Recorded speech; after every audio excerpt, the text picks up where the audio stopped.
Assalamualaikum warahmatullahi wabarakatuh. Di sini saya akan menjelaskan tugas 1, di mana dalam tugas ini kita disuruh membuat dari gambar ini untuk diubah menjadi akar-akar dengan percobaan hill climbing, bed first search, branch bound, dan dynamic programming. Nah, di sini ada pertama saya akan mengubahnya ke best first search, di mana di sini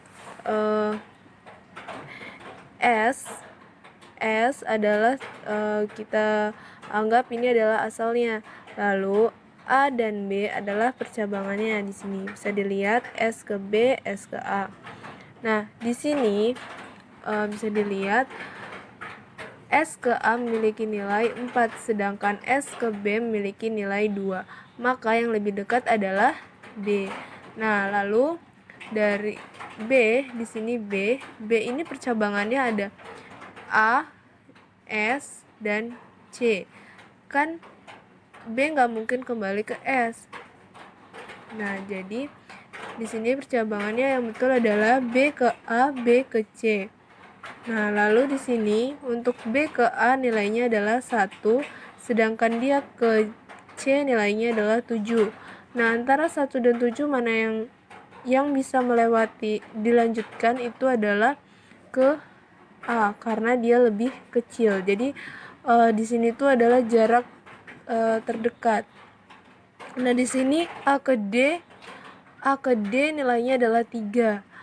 Lalu di sini dilihat lagi, D ini ada percabangannya, ada ke C dan langsung ke Z atau tujuannya, goalsnya. Nah, jika lalu kita buat cabang seperti ini, jika dia ke C maka nilainya adalah 2, dan jika dia ke Z nilainya 5. Nah, 2 dan 5 maka yang terdekat adalah 2. Nah, di sini C belum selesai. C ini bisa ke B, bisa ke Z, tapi dia sudah ke B. Nah, maka dia ke Z. Nah, di sini nilai Z adalah jaraknya adalah 2. Maka didapat hasilnya rute terdekatnya adalah dari S ke B, ke A, ke D, ke C, ke Z. Lalu kita menggunakan hill climbing. Nah, hill climbing ini hampir mirip. Dia juga menggunakan jarak terdekat, hanya saja jadi setiap langkahnya ini dijumlahkan. Oke, kita mulai. Di sini S ke B, S ke A. Nah, di sini S ke A itu nilainya 4, sedangkan S ke B nilainya 2. Yang terkecil adalah 2. Oke. Nah, di sini SB. B ini ada 2 nih. Ada ke A dan ke C. A ke C. Jika dia ke A, berarti tadi nilainya adalah 3. Jika dia ke C, maka nilainya adalah 9. Nah, kenapa kok bisa 3? Karena 2 ditambah 1. Kenapa dia bisa dapat 9? Karena 2 ditambah 7. Jadi setiap jaraknya itu dijumlahkan. Lalu dia ke SBAD. SBAD. Lalu didapatkan hasilnya adalah SBADCZ. Lalu kita akan coba ke cara branch and bound. Nah, di sini bedanya dia caranya loncat. Jadi seperti ini. Dia hampir mirip. Nilainya ditambahkan seperti ini. Lihat, 4, 2, 3, 9, 6. Nah, di sini ada 6, 9, 4. Yang mana yang lebih kecil? Yaitu 4. Maka kita buat jalan di sini.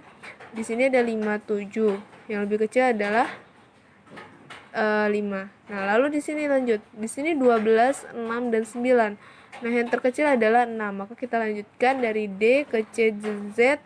Di sini dapat 8 dan di 10. Maka jarak terdekatnya adalah S, B, A, D, C, Z.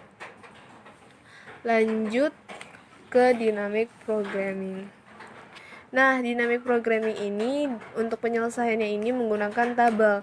Nah, di sini kita menggunakan alur mundur. Jadi bisa menggunakan dalam dynamic programming ini bisa menggunakan alur maju dan mundur. Tapi di sini saya menggunakan alur mundur, di mana dari kota tujuan ke kota asal.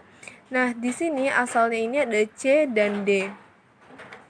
C dan D memiliki nilai 5 dan 2, di mana X4 ini adalah dari tujuannya. Nah, di sini rantainya ini X4, di sini adalah rantainya. Rantainya itu ada 4. Lalu di sini dari ini kan didapat nih 2, 5. Lalu kita cari lagi di sini CD. CD di sini ada A dan B. Nah, dari B ke C ini 7. 7 ditambah 2, 9. Nah, C dari B ke D kan tidak bisa karena tidak ada di sini jalan, maka nilainya adalah 0. Nah, seperti itu seterusnya. Nah, di sini C dan D bobot timnya. Lalu di sini asal. Nah, asal dijumlahkan. Nah, tadi didapat nih B A itu 9. 9. Nah, kalau dia ke S maka dapat 11. Kalau dia lewat A maka dia dapat 12. Maka bobot terendahnya adalah 11. Nah, maka nilai maksimumnya adalah B. Lalu ada pohon. Ya, lanjut ke tugas nomor 2. Di sini adalah traveling salesperson problem. Nah, di sini adalah pohon akar-akarnya.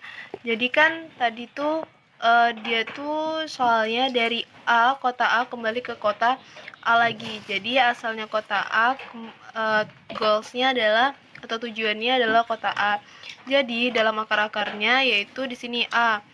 A berarti melewati B, C, D, E. Lanjut, berarti kalau dia sudah melewati A dan B, berarti dia belum melewati kota C, D, E, dan seterusnya sampai dia ke kota A lagi.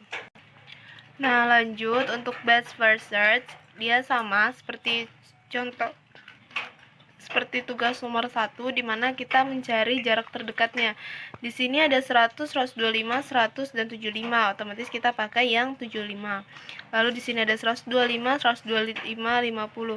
Nah, dari mana sih angka-angkanya ini? Nah, angka-angkanya ini dapat dari jadi angka-angkanya itu dapat dari sini. Ini ada 75. Nah, angka-angkanya ini adalah maksudnya di sini adalah jaraknya.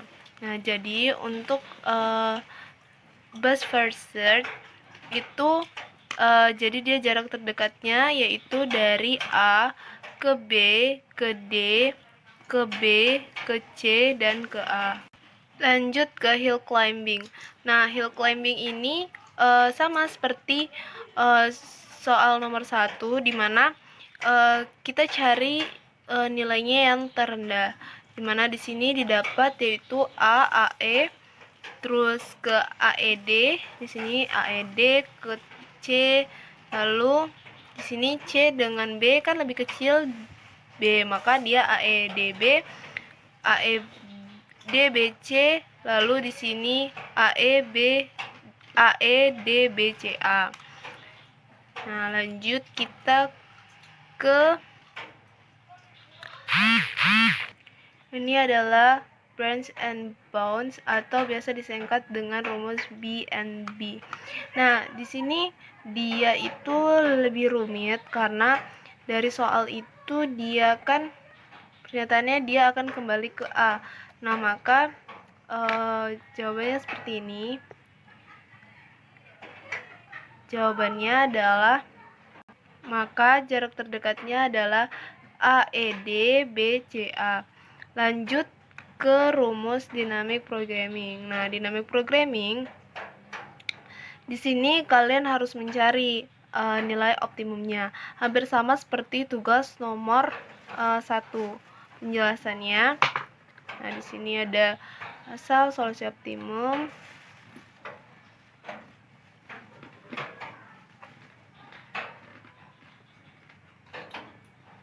Nah, sehingga didapatkan rumus hasilnya jarak terdekatnya adalah AEDBCA. Lanjut ke tugas kecerdasan buatan yaitu permainan egg puzzle. Di sini ada dengan menggunakan pencarian blind di mana PVS dan DVS, terus di ada nomor, state awal, state akhir, solusi di level, not yang dilalui, solusi di level dan not yang dilalui.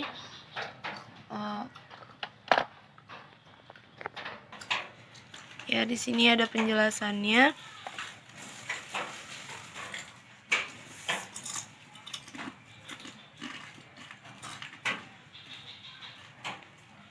Pembangkitan simpul anak menggunakan konsep first in first out atau FIFO karena simpul anak akan diletakkan pada ekor daftar open. Hasil running program adalah sebagai berikut: pencarian dengan breadth first search.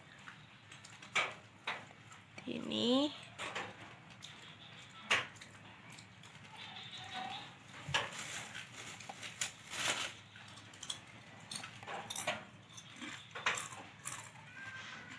nah, ini adalah modelnya.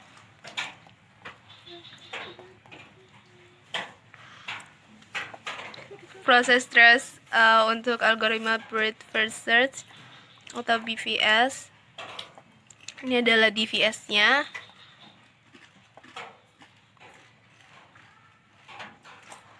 Dan ini modelnya dalam bentuk pohon. Ini adalah proses stress untuk algoritma depth first search, dan di sini ada analisa perbandingannya. Nah, di mana di sini pada penggunaan BVS pada suatu kasus kita tidak akan pernah melalui jalan buntu, berbeda dengan DVS. Nah, kita akan pastinya melakukan pencarian ke node-node yang selevel. Jika dalam pencarian anak tersebut buntu atau tidak menemukan solusi, maka akan berpindah ke level selanjutnya atau level di sampingnya. Ya, di sini adalah coding dari kalkulator sederhana. Ini sudah lihat codingnya.